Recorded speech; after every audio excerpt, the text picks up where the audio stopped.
Ang Ginoo sa atong ebanghelyo kabalugod siya kung unsa ang nature, natura sa tawo, no? Kabalo siya sa mga inclinations nato. That is why I believe this gospel, no, it has been said before, but it has been repeated now because we all need to hear this every now and then, no? Ang siyahan, no, ang primero, dapat maging maluluyon ta sa ubang tao. Why? Because sometimes we love to point out the mistakes of others in order to feed our pride. No? Kay lami man good maka-sulti kag makabiling ka sa sayop sa ubang tao, no? Bisa ng pagbiling, no, pagka-discover sa mga sayop sa imong asawa, sa imong bana, or sa imong mga anak, or sa imong rival, sa tawo nga sigig daot sa imo, no? Lami kayo ma-point out nimong ilang sayop ngan ibalik niyo sa iyaha once makasayop siya or mudakong iya ulo, ibalik na nimo sa iyaha, no?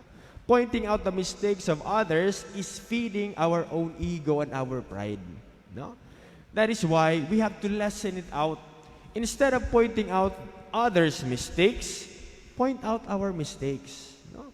Because we are not perfect. All of us are not perfect, and no one is exempted of this, no?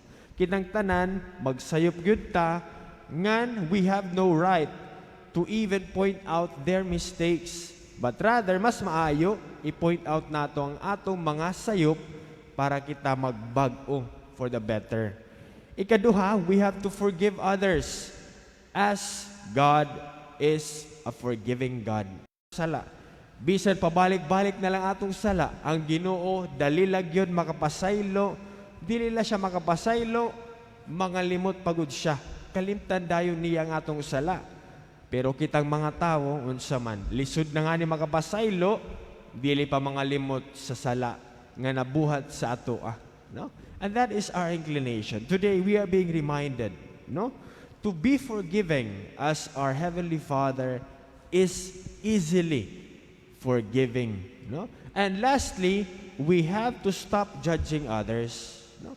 Because the measure with which we measure others will be measured out back to us.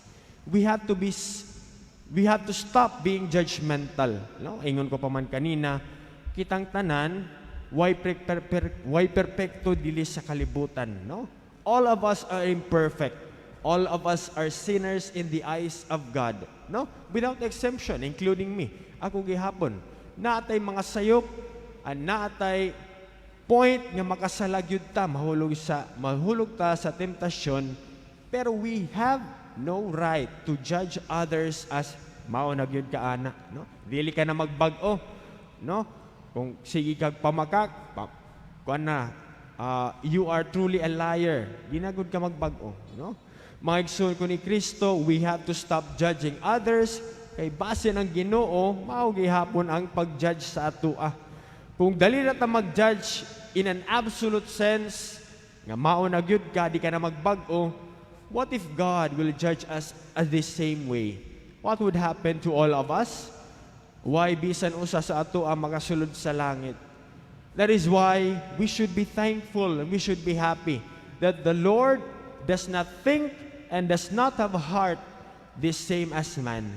Kay kung ang Diyos pa ang iyang hunahunaw kasing-kasing pareho sa tawo, wag yun tawo makasulod sa langit, no? We have to be thankful that God is a forgiving and loving God who gives not only second chances or third chances, but infinite, unlimited chances to all of us. Mga igsoon ko ni Kristo, let us stop judging others, let us stop pointing out the mistakes of others, and let us be forgiving as our Heavenly Father is forgiving and forgetting of all of our sins. Amen.